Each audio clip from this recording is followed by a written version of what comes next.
15% సీట్లు కూడా 12-13% వచ్చినట్టు 15% లోపు సీట్లు వచ్చింది తనకు తెలుసు.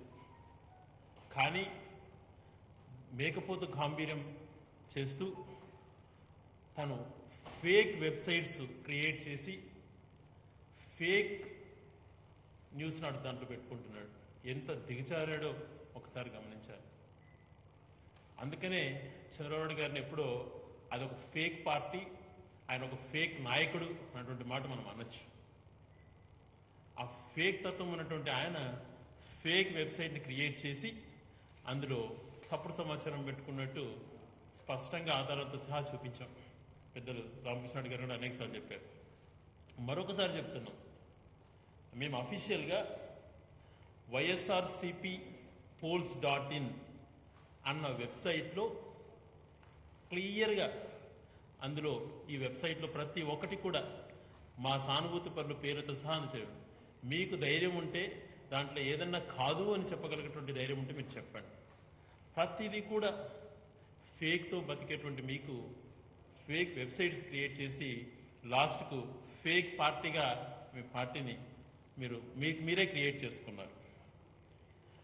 స్థానిక సంస్థల ఎన్నికల ఫలితాలను చూసిన తర్వాత చంద్రబాబు నాయుడు గారికి ఆయన కొడుక్కి టీడీపీకి గత ఎన్నికల్లో అసెంబ్లీ ఎన్నికలలో దాదాపుగా 86% సీట్లు వచ్చిన వైఎస్ఆర్సీపీకి. అప్పుడు ఓటు వేసిన వాళ్ళు కూడా గతంలో తెలుగుదేశం పార్టీకి ఓటు వేసిన వాళ్ళు కూడా ఈసారి వైఎస్ఆర్సీపీకి ఓటు వేసినటువంటిది మనం చాలా చోట్ల కూడా చూసాం. అంతకుముందు చంద్రబాబు నాయుడు గారు ఆలోచనలు ఆయన మాటలు విన్నటువంటి వాళ్ళు తర్వాత తెలుసుకున్నారు ఆయనకు ఓటు వేయడం కూడా దండగా అని చెప్పి వాళ్ళు కూడా ఆయనకు ఓటు వేయడం మానేశారు. గత ఎన్నికలు వేసిన వాళ్ళు కూడా వేయలేదు. కాబట్టి నిన్నటి వరకు తను నమ్ముకున్నటువంటి ఎన్నికల కమిషనర్ని ఇప్పుడు నమ్మడం లేదు అని చెప్పి కొత్త డ్రామా ఆడుతున్నాడు. మళ్ళీ ఆయనకి ఎప్పుడు ఇది అలవాటు, ఓడిపోయినప్పుడు ఈవీఎంల సమస్య అంటాడు, ఈవీఎంలలో అంటాడు. తర్వాత మనకు అనేక సార్లు చూసాం ఇట్లాంటి, లేదా ప్రజల మైండ్ సెట్ మారాలి, ప్రజల మైండ్ సెట్ మారలేదు, ప్రజలు వాళ్ళకు తెలియదు, ఓటు వేయడం వాళ్ళకి చేత కదా అన్నట్టు కూడా మాట్లాడాడు. మరి ఇప్పుడేమంటాడంటే ఈసారి బ్యాలెట్ ఎన్నికలు జరిగాయి, ఇప్పుడేమంటాడంటే చీకట్లో లెక్క పెట్టారు అనేటువంటి సిగ్గులేని వాదనలు చేస్తున్నారు. ఎప్పుడు ఏదో ఒక రకంగా అంటే తన ఓటమి అంగీకరించేటువంటిది చేతకాక ఓటమి పాలయ్యాను దీన్ని సరిదిద్దుకోవాలనే ప్రయత్నం చేయకుండా ఎప్పుడు ఇలాంటి మాటలు మాట్లాడుతూ ఏదో రకంగా డైవర్ట్ పాలిటిక్స్ చేయడం తండ్రి కొడుకులకు అలవాటు అయిపోయింది. దానికి భజన చేసేటువంటి వాళ్ళ టీము ఉంది. స్థానిక సంస్థల్లో ఇంత భారీగా మెజారిటీ వచ్చింది కాబట్టి ప్రజలంతా కూడా వైఎస్ఆర్సీపీ వైపు ఉన్నారు అన్నటువంటిది ప్రజల్లో మాట్లాడుతున్నారు కాబట్టి దాన్ని డైవర్ట్ చేయడానికి తండ్రి కొడుకుల ప్రయత్నాలు. ఇప్పుడు మళ్ళీ మున్సిపల్ ఎన్నికల షెడ్యూల్ కూడా వచ్చింది. మున్సిపల్ ఎన్నికల షెడ్యూల్లో పంచాయతీ ఎన్నికలలోనే ఈ రకమైనటువంటి సింబల్ లేకుండానే వైఎస్ఆర్సీపీ సానుభూతి పనులు ఇంతగా విజయం సాధించారు. రేపు పొద్దున మున్సిపాలిటీ ఎలక్షన్స్లో మాకు ఉనికి ఉండదు అని చెప్పేటువంటి దాంతో తెలుసుకొని దాన్ని డైవర్ట్ చేయడం కోసము కొత్త ఎత్తులు చేస్తూ వస్తున్నారు. నిన్న మొన్నటి వరకు నిమ్మగడ్డ గారిని ఇంద్రుడు చంద్రుడు అని పోయినటువంటి టీడీపీ వాళ్ళ ఎల్లో మీడియా ఇప్పుడు మున్సిపల్ ఎన్నికలు ఎక్కడ ఆగాయో అక్కడి నుంచి చేయాలన్నటువంటి ఇది వచ్చినప్పుడు, అంటే అది నిమ్మగడ్డ గారి సొంత ఆలోచన కాదు, నిమ్మగడ్డ గారు ఆ రోజు సుప్రీంకోర్టుకి ఇచ్చినటువంటి అఫిడవిట్లో ప్రక్రియ ఎక్కడైతే ఆగిందో అక్కడి నుంచి మొదలవుతుంది అని చెప్పి తను చెప్పటం, ప్లస్ సుప్రీంకోర్టుకు అఫిడవిట్ కూడా ఇవ్వడం జరిగింది. సుప్రీంకోర్టు ఆదేశాలతో ఎక్కడ ప్రక్రియ ఆగిందో అక్కడి నుంచి మొదలవుతే ఇప్పుడు వాళ్ళు ఏదో నిమ్మగడ్డ గారిని మళ్ళీ ఇంకో రకంగా మాట్లాడి ఏదో డైవర్ట్ చేయడం. ఎందుకు అలాగా? ఎంతసేపు మిమ్మల్ని ఎవరైతే మీ మాట వినాలనుకుని కోరుకుంటారో మీరు చెప్పినట్టే డాన్స్ వేసిన వాళ్ళను గొప్ప అంటారు.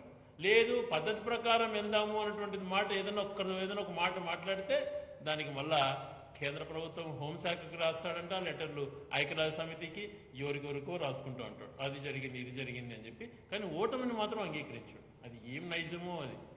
నీకు హుందాతనం ఉన్నప్పుడు నీకు వచ్చినటువంటి సీట్లు ఎందుకు ఇన్ని తగ్గిపోతున్నాయి, ఎందుకు రోజు రోజుకు ప్రజాదరణ కోల్పోతున్నాము అన్నటువంటి ఆలోచన ఏ రోజు చేయడు, అది ఎప్పుడు కూడా చెప్పడు. ఎప్పుడు ఫేక్ మాటలు, ఫేక్ న్యూస్ దీనికి అలవాటు పడిపోయాడు. వీళ్ళు ఏం చెప్తే అది ఇంకా తానా తందానా ఎల్లో మీడియా రెడీగా ఉంటుంది. ఏ రకంగా దీన్ని వాళ్ళు చెప్పిన దాన్ని వాళ్ళు ఆడినట్టు ఏం చెప్తారో దాన్ని చెప్పేదానికి వాళ్ళు అలవాటు పడిపోయారు. మరి ఈరోజు హిందూ దినపత్రికలో, అంటే ఎంతో గౌరవించేటువంటి దాని హిందూ దినపత్రికలో ఒక వార్త రాయడం జరిగింది. చంద్రబాబు నాయుడు గారు తన నియోజకవర్గం కుప్పంలో అన్ని ప్రాంతాల్లో నామినేషన్లు ఇచ్చారు అన్నటువంటి వార్త. అది పెద్ద వార్త. నామినేషన్ ఇచ్చినటువంటిది వార్త అంటే వీళ్ళకు గెలుపు ఎన్ని ఓట్లు వచ్చాయనేది కాదనమాట. నామినేషన్ వేస్తే విజయం సాధించామన్నటువంటి రీతిలో వివరిస్తున్నారు అని అంటే వీళ్ళు ఏమనాలో అర్థం కాదు. మరి నిజంగా ఒకటి ఆలోచన చేసుకోవాలి. మరి మీరు ఏ నియోజకవర్గాలలో అయితే మీరు చాలా చోట్ల కనీసం అభ్యర్థుల ధరకు పోటీ చేయలేకపోయి ఏకగ్రీవాలు అయితే దాన్ని ఇంకో రకంగా విమర్శించారు. ఈరోజు అభ్యర్థిని నిలబెట్టుకొని అదేదో అభ్యర్థి నిలబడిన దాన్నే మీరు పెద్దగా ఫోకస్ చేసుకుంటున్నారు. అంటే భవిష్యత్తులో వీళ్ళకి ఏమవుతుందంటే రాబో ఎన్నికలలో ఎమ్మెల్యే ఎలక్షన్స్ కానీ ఎంపీ ఎలక్షన్స్లో కానీ వీళ్ళు అంటే అభ్యర్థులు పలా నియోజకవర్గంలో ఎమ్మెల్యే గెలుస్తాడు ఎంపీ గెలుస్తాడు రాసుకోలేరు. వాళ్ళు అప్పుడు ఏం రాసుకుంటారంటే ఆ నియోజకవర్గంలో తెలుగుదేశం పార్టీ తరఫున నిలబడ్డాడు, పలానా ఎక్కడో ఒక చోట రెండు చోట్ల మాకు ఆ వార్డులలో కొంచెం మెజార్టీ వచ్చిందని రాసుకునేటువంటి దుస్థితికి తెచ్చుకుంటున్నారు. అది కూడా ఒక వార్తేనా? అంటే ఈ రకంగా ఎప్పుడు కూడా ఏదో దాన్ని వాడుకోవడం, దాన్ని చూస్తూ అంటే వాళ్ళకు వాళ్ళు సిగ్గుపడాలి ఇట్లాంటి చేసుకుంటున్నారు. కాబట్టి మీరు ఎన్ని విజయం సాధించారనేటువంటిది చెప్పలేరు. అది చంద్రబాబు నాయుడు గారి నియోజకవర్గంలో నామినేషన్లు వేశారనేటువంటిదే ఒక వార్త. ఈ రకంగా ఉంది వాళ్ళ పరిస్థితి చూసినప్పుడు. ఇంకా విశాఖ స్టీల్ ప్లాంట్ విషయానికి వస్తే పల్లా శ్రీనివాస్ గారు తాను దీక్ష చేస్తున్నాడు. తనకు కరోనా వచ్చిన తర్వాత అది తగ్గిన తర్వాత నీరసంగా ఉన్నటువంటి కరోనా వచ్చినటువంటి వ్యక్తి దాదాపుగా 2 నెలల కొంతమందికి 1-2 నెలల వరకు చాలా నీరసంగా ఉంటుందని అందరికీ తెలుసు రాష్ట్ర వ్యాప్తంగా. ఆ కరోనా వచ్చినటువంటి వ్యక్తికి చాలా నీరసంగా ఉంటే మానవతా దృక్పథంతో తన హాస్పిటల్కి తరలిస్తే దాన్ని రాజకీయం చేయటం, దాన్ని రాజకీయంగా వాడుకోవడం. అంటే నిజంగా నీకు చిత్తశుద్ధి ఉంటే మరి నీ కుమారుడు నేను కూర్చోపెట్టు, లేకపోతే మూర్తి గారు మనోడు ఉన్నాడు కదా వాళ్ళు ఎందుకు కూర్చోపెట్టుకోలేకపోయినావు? మానవతా దృక్పథంతో శ్రీనివాస్ గారికి కరోనా వచ్చి నీరసంగా ఉన్నప్పుడు అక్కడ ఉన్నటువంటి పరిస్థితులను ఆయన ఆరోగ్య రీత్యా ఆయన కుటుంబ శ్రేయస్సు దృష్ట్యా హాస్పిటల్కి తరలిస్తే దాన్ని రాజకీయమే. ప్రతిదీ రాజకీయం రాజకీయం రాజకీయం. ఎందుకని నీ కొడుకును కానీ మరి మూర్తి కానీ మనోడు కానీ కూర్చోపెట్టు, మరి నువ్వు అది చేయలేడు. అదే రకంగా అమరావతి నుంచి అక్కడికి తీసుకెళ్లి రైతులతో చేయనిపిస్తాను అన్నమాట. నిజంగా చంద్రబాబు నాయుడు గారు ఒకటి ఆలోచన చేయండి. ఈరోజు అమరావతికి శాసన రాజధాని లెజిస్లేటివ్ క్యాపిటల్ చెయ్యాలా అని చెప్పి ఇటు రాయలసీమ వాసులు కానీ అటు ఉత్తరాంధ్ర వాసులు కానీ రాష్ట్రం అంతా కూడా ఇక్కడ ఉంటే బాగుంటుందని మేము కూడా దాన్ని స్వాగతించాం. మరి నువ్వేం చేసావు? ఏది వేరే ప్రాంతంలో ఏమి ఉండకూడదు, ఎగ్జిక్యూటివ్ క్యాపిటల్ అనేటువంటి విశాఖపట్నంలో అస్సలు వద్దు, విశాఖపట్నంలో ఏమీ ఇవ్వద్దండి, అక్కడ గెస్ట్ హౌస్లు కట్టొద్దండి, రాష్ట్ర ప్రభుత్వానికి సంబంధించినటువంటి ఏమీ అక్కడ కట్టొద్దు, ప్రతిదీ కడుతుంటే కోర్టుకెళ్లి స్టేలు తీసుకొచ్చి విశాఖపట్నంలో ఎటువంటి నిర్మాణాలు ఉండకూడదు అన్నటువంటి వాదన తీసుకొచ్చినట్టు నువ్వు మళ్ళీ కేవలం ఇక్కడ అమరావతి వాళ్ళు ఏ ప్రాంతంలో ఉండకూడదు అని దీక్ష చేసిన వాళ్ళను అక్కడికి తీసుకెళ్లేవానంటే నీ ఆంతర్యం ఏందో ఒకసారి నువ్వు చెప్పాలి బయట. మరి ఏ రకమైనటువంటి వీళ్ళకు హక్కు ఉంది విశాఖపట్నం వెళ్ళటానికి?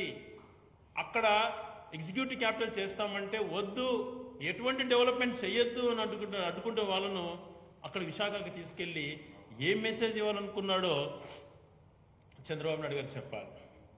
మరి నిజంగా విశాఖపట్నంలో ఈరోజు తండ్రి కొడుకులు మళ్ళీ విశాఖపట్నం వెళ్తామంటున్నారు. అక్కడ ఎటువంటి నిర్మాణాలు ఏమీ చేపట్టద్దు, ఎగ్జిక్యూటివ్ క్యాపిటల్ వద్దు అన్నటువంటి వాళ్ళు ఏ రకంగా విశాఖపట్నంలో అడుగు పెడతారో చెప్పవలసిందిగా నేను డిమాండ్ చేస్తున్నాను. అదే రకంగా విశాఖ ఉక్కుకు సంబంధించి ప్రైవేటైజేషన్ విషయంలో దాదాపుగా 2014 నుంచి తన ప్రభుత్వం ఏదైతే 2 క్యాబినెట్ మినిస్టర్లతో భాగస్వామ్య పార్టీగా ఉంటూ ఆ పార్టీ అలయన్స్తో మినిస్టర్స్ కూడా క్యాబినెట్ మినిస్టర్స్ తీసుకొని చేస్తున్నటువంటి వాటిలలో ఆ సమయం 2014లోనే అనేక సార్లు RINL అంటే రాష్ట్రీయ ఇస్పాత్ నిగమ్ లిమిటెడ్ దాన్ని ప్రైవేటైజేషన్ చేయడం కోసం అనేకమైనటువంటి సార్లు వచ్చాయి. దీంట్లో వార్తలు పూర్తిగా ఇది కూడా మీడియా సోదరులకు అందజేస్తాను. అప్పుడు వచ్చినటువంటి ఇంగ్లీష్ పేపర్స్లో వచ్చినటువంటి news, RINL disinvestment 36,000 Visakhapatnam steel plant employees go on strike. Employees union oppose RINL disinvestment 2014లో, disinvestment of RINL on the cards ఇది 2014లో, 2014 మే 30న, market conditions may prevent disinvestment of RINL 2017లో. ఇట్లా 12, 13, 14, 15, 16, 17, 18 సంవత్సరంలో ప్రతి సంవత్సరంలో వచ్చినప్పుడు ఎందుకని చంద్రబాబు నాయుడు గారు ఆ రోజు అడగలేదు? అసలు ఆయన నిజంగా ఒక మనిషిలాగా మాట్లాడతాడా లేకపోతే కేవలం రాజకీయంగా మాట్లాడతాడా అంటుండేది తను తేల్చాలి. ఈరోజు చంద్రబాబు నాయుడు గారు తన అడ్డమైన సొమ్ముతో, అంటే చంద్రబాబు నాయుడు గారు మాకు ప్రత్యేకత కావచ్చు, తన అడ్డమైన సొమ్ముతో తన హెరిటేజ్ ఫ్యాక్టరీ, హెరిటేజ్ అన్నటువంటిది తనకుంది, హెరిటేజ్ సంస్థ. ఆ సంస్థని మేము అమ్మగలుగుతామా ప్రభుత్వ పరంగా? ఆయన మా ప్రత్యేకతనే మేము అమ్మగలుగుతామా? ఆ దోచుకున్న సొమ్ముతో ఆయన పెట్టుకున్నాడు, తనే అమ్ముకుంటున్నాడు. అదేవిధంగా విశాఖపట్నం స్టీల్ ప్లాంట్ అనేటువంటిది కేంద్ర ప్రభుత్వానికి సంబంధించింది. కేంద్ర ప్రభుత్వం 2014 నుంచి అనేక సార్లు ఈ రకంగా వస్తున్నటువంటి వార్తలను ఆ రోజు ఎందుకు మాట్లాడలేకపోయాడు? ఈ రోజుకి మోడీ గారికి ఎందుకు లెటర్ రాయలేకపోతున్నాడు? విశాఖపట్నం సంబంధించి స్టీల్ ప్లాంట్కి సంబంధించి రాష్ట్ర ప్రిస్టేజ్ కాబట్టే దాన్ని ఎట్టి పరిస్థితుల్లో కాపాడుకోవాలని చెప్పి గౌరవ ముఖ్యమంత్రి గారు జగన్మోహన్ రెడ్డి గారు మోడీ గారికి లెటర్ రాయడం అయితేనేమి, 3 దానికి ప్రత్యేకమైనటువంటి మార్గాలు కూడా దాన్ని చూపించి ఆ సంస్థను ఎలా నిలబెట్టాలన్నటువంటి ప్రయత్నంలో భాగంగా ఎవరికైతే రాయాలో వాళ్ళకే లెటర్ రాసి చేస్తుంటే, ఈయన ఎన్నికల కమిషన్ సంబంధించినటువంటిది ఎన్నికల కమిషన్ కాకుండా ఏ రకంగా అయితే ఐక్యరాజ్య సమితికి వాళ్ళకి లెటర్ రాస్తానంటాడో ఈ రోజు అందరికీ లెటర్లు రాస్తున్నాడు చంద్రబాబు నాయుడు గారు, జగన్మోహన్ రెడ్డి గారు, ఇంకోరికి అందరికీ. రాయాల్సిన వ్యక్తికి ఎవరైతే చేసేటువంటి వాళ్ళు ఉన్నారో వాళ్ళకు ఉత్తరం రాయడంలే. ఎందుకంటే ఎక్కడ జైల్లో వేస్తారు అన్నటువంటి భయం. నీ సంస్థ ప్రైవేట్కి సంబంధించినటువంటి సంస్థ, హెరిటేజ్ సంస్థ, మరి ప్రభుత్వ పరంగా ఏదైనా చర్య తీసుకోవాల్సిన ఆలోచన ఉన్నప్పుడు నీ హెరిటేజ్ సంస్థను మేము అమ్మితే ఒప్పుకుంటారు ప్రభుత్వ పరంగా? ఇది కూడా కేంద్ర ప్రభుత్వానికి సంబంధించింది. ఈరోజు విశాఖపట్నం స్టీల్ ప్లాంటే కాదు, అక్కడ ఉన్నటువంటి ఎయిర్పోర్ట్ కానీ ఇవన్నీ కూడా అక్కడ అనేకమైనటువంటి పరిశ్రమలు కేంద్ర ప్రభుత్వానికి సంబంధించిన ఏమన్నా మనం అమ్ముకోగలుగుతామా? మనకు హక్కు ఉంటుందా? అది కూడా ఆలోచన లేకుండా ఎందుకని మోడీకి నువ్వు లెటర్ రాయలేకపోతున్నావు అని చెప్పి నిన్ను గట్టిగా అడుగుతున్నాను. ఏంది నీ భయం ఏంటి? ఈరోజు వైఎస్ఆర్సీపీ రాష్ట్ర ప్రభుత్వం ఉన్నా కూడా దానికి ప్రత్యేక మార్గాలు చూపించడమే కాకుండా పెద్ద ఎత్తున పోరాటానికి ప్లాన్ చేస్తుంది. ఇప్పుడే గౌరవ మా పార్లమెంట్ సభ్యులు విజయసాయి రెడ్డి గారు 25 కిలోమీటర్లు శాసనసభ్యులతో పార్లమెంట్ సభ్యులతో కలిసి పాదయాత్ర చేయబోతున్నారు. గట్టిగా దాన్ని అగేనెస్ట్ చేస్తున్నారు. ఆల్రెడీ ముఖ్యమంత్రి గారు ప్రధానమంత్రి గారికి లెటర్ రాసి ప్రధానమంత్రిని కలవటానికి కూడా అపాయింట్మెంట్లు కోరడం జరిగింది. అక్కడ పోయి చేయాల్సినటువంటి పనిని డ్రామాల కోసం ఇక్కడ పంచాయతీ ఎన్నికలలో డిపాజిట్లు కోల్పోయినారన్న ఉద్దేశంతో మున్సిపాలిటీ ఎలక్షన్స్ లో ఏది మీరు చెప్పుకోలేక ప్రజల దగ్గరికి పోలేక కొత్త నాటకాలు ఆడతారా? ఎంతకాలం ఈ డ్రామాలు? సిగ్గనిపించదా మీకు? ఎప్పుడు ఇటువంటి రాజకీయాలు చేసి చేసి చేసి మీరు పతనమైపోయిన ప్రజలలో రాజకీయ నాయకులను చులకన భావన రావడానికి గల కారణం చంద్రబాబు నాయుడు గారు. ఒక క్రెడిబిలిటీ లేదు, మాటపై నిలబడ్డు, ఎప్పుడు ఏదో ఒక రకంగా ఫేకులతోనే బతకాలన్నటువంటి ఆలోచన తను చేస్తూ ఉంటాడు. మరి పాస్కోనటువంటి కంపెనీని ఈరోజు ఎవరైతే వస్తున్నారో వాళ్ళని దక్షిణ కొరియాకి వెళ్ళి 3 సార్లు పైగా కలిసినటువంటి వ్యక్తి ఎవరు? చంద్రబాబు నాయుడు గారు కాదా? 2017లో వార్తాపత్రికల్లో కూడా వచ్చింది అది. దాంట్లో మళ్ళీ ఇంకోటి ఏం కాదు, వార్తాపత్రికలలో ఆంధ్రజ్యోతి, ఈనాడు అన్నింటిలో వచ్చింది తాను పాస్కో కంపెనీతో కలిసినటువంటి వ్యవహారాలు. ఇవి కూడా మీడియా మిత్రులకు అందజేస్తాను. ఒక రకంగా ఇలాంటి రాజకీయాలు చేస్తావు, మరొక పక్క మళ్ళీ విమర్శించేటువంటి పనులు చేస్తూ ఉంటావు. ఈరోజు నీ వల్లే కదా ఇవన్నీ జరిగింది. మరి లోకేష్ గారు తన స్థాయికి మించి, అంటే ఒక తనకి ఏ రకమైనటువంటి, ఇక్కడ మంగళగిరిలో చూస్తే శాసనసభ్యుడిగా ఓటమి పాలయ్యాడు. మన స్థానిక సంస్థల ఎన్నికలలో కనీసం 10% గెలిపించుకున్న వ్యక్తి ప్రభుత్వం ఏం చేస్తుంది? గాడిదలు కాస్తుంది అన్నటువంటి భాష మాట్లాడుతున్నాం. మేము వాడచ్చు ఆ భాష. మేము ఏ గాడిదలు కాస్తున్నాము అటువంటిది ఒకసారి నిన్న చెప్పారు మా సోదరులు. మేము మీ తండ్రి కొడుకు అన్నటువంటి మాట నా నోటి నుంచి అనలేను, కానీ ఇంకా ఆ పరిస్థితి ఉంది. మీకు భాష ఏదంటే అది మాట్లాడడం చేసుకుంటూ పోదు. ఇప్పుడు ఎవరమైనా కూడా మనము విశాఖపట్నం సంబంధించి స్టీల్ ప్లాంట్ కానీ లేకపోతే షిప్ యార్డ్ కానీ ఎయిర్పోర్ట్ని కానీ మనము ప్రైవేటైజేషన్కు ఇవ్వగలుగుతామా? కేంద్ర ప్రభుత్వం పరిధిలోనిటివి ఆ మాత్రం ఆలోచన చేయకుండా కేంద్ర ప్రభుత్వం పైన పోరాటం చేస్తానటువంటి మాటను చెప్పకుండా ఎందుకు ఇలాంటి రాజకీయాలు చేస్తున్నాడో ఒకసారి గౌరవ మాజీ ముఖ్యమంత్రి ఆలోచన చేయాలి. తను ప్రైవేటైజేషన్కు అంటే పరిశ్రమలన్నింటినీ కూడా అమ్మకానికి పెట్టారు. 1995 నుంచి 2004 వరకు ఆయన పనిచేసిన ముఖ్యమంత్రి సమయంలో, ఆయన ముఖ్యమంత్రిగా ఉన్నప్పుడు దాదాపుగా దేశవ్యాప్తంగా 84 పరిశ్రమలు ప్రైవేటేషన్ అయితే ఒక ఆంధ్రప్రదేశ్లోనే 52 సంస్థలు పైన ప్రైవేటేషన్ చేశావు. అనేకమైనటువంటి పరిశ్రమలను నాశనం చేశావు. ఆ లిస్టు కూడా మీడియా సోదరులకు నేను ఇస్తాను. ఎన్ని కోఆపరేటివ్ మిల్స్ కానీ, స్పిన్నింగ్ మిల్స్ కానీ, షుగర్ ఫ్యాక్టరీస్ కానీ, గోదావరి ఫర్టిలైజర్స్ కానీ, ఇలాంటివన్నీ చెప్పుకుంటూ పోతే అనేకమైనటువంటి గొప్ప గొప్ప కంపెనీ అన్నింటినీ కూడా నువ్వు ఆల్విన్ వాచెస్ని కానీ ఇవన్నీ కూడా టోటల్గా 52-54 పైగా పరిశ్రమను ఆ రోజు ఇది చేశావు. ఈ ప్రభుత్వం ఇప్పుడు చిత్తశుద్ధిగా ఉంటుంది. ఆర్టీసీ ప్రభుత్వం చేతిలో ఉన్నది కాబట్టి ఏదైతే ఆర్టీసీని కార్పొరేషన్ ఉన్నటువంటి కార్పొరేషన్ ప్రభుత్వంలోకి విలీనం చేసుకుంటుంది ఈ ప్రభుత్వం ఏదైనా ప్రైవేటేషన్ చేయాలని ఎందుకు ఆలోచన చేస్తుంది? నీకు ఆలోచన వచ్చింది ఆ రోజు ఆర్టీసీని ప్రైవేటేషన్ చేయాలా అని చెప్పి. ఈ ప్రభుత్వం ఆర్టీసీ నష్టాలలో ఉన్నటువంటి సంస్థను ఛాలెంజ్గా తీసుకొని ప్రభుత్వంలో విలీనం చేసుకొని చక్కగా నడిపిస్తావు. అంటే దీన్ని బట్టి చిత్తశుద్ధి ఒకసారి ఆలోచన చేయండి.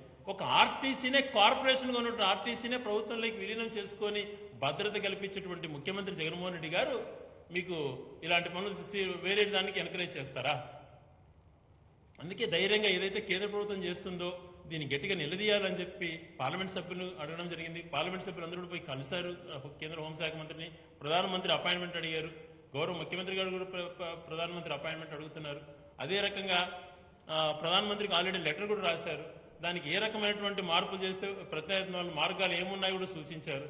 ఇంత చిత్తశుద్ధితో గౌరవ ముఖ్యమంత్రి గారు పనిచేస్తుంటే మీరు విశ్వరాతలు రాయటం, నిందలు వేయటం. మరి మీరు ఎందుకని ఇప్పుడు కూడా సూటిగా మేము ప్రశ్నిస్తున్నాం. అంటే మీకు మోడీ గారికి ఈ లెటర్ రాయడం మీకు భయము అంటున్నది చెప్పండి. స్పష్టంగా తెలుస్తూ ఉంది. చేయాల్సిన వాళ్లకు లెటర్ రాయకుండా ఎందుకు ఇటువంటి పరిస్థితికి దిగజారుతున్నారు అని చెప్పి ప్రశ్నిస్తున్నాను. ఏదైతే విశాఖపట్నం స్టీల్ ప్లాంట్ ఉందో దాని యొక్క ఉనికి కాపాడుకోవడానికి అనునిత్యం వైఎస్ఆర్ కాంగ్రెస్ పార్టీ కానీ మా ప్రభుత్వం కానీ గౌరవ ముఖ్యమంత్రి గారు కానీ పూర్తి స్థాయిలో దానికి ఏ రకంగా ఆ కార్మికులకు భరోసా ఇచ్చేటువంటి మార్గాలన్నిటి కూడా చూస్తున్నారు. వాళ్ళకి న్యాయం జరిగే విధంగా, వాళ్ళకి ఎటువంటి ఇది నష్టం జరగకుండా అవసరమైతే ఎవరిదైనా పోరాడడానికి సిద్ధపడి వాళ్ళ ఉనికి కాపాడుతామని చెప్పి తెలియజేస్తాం.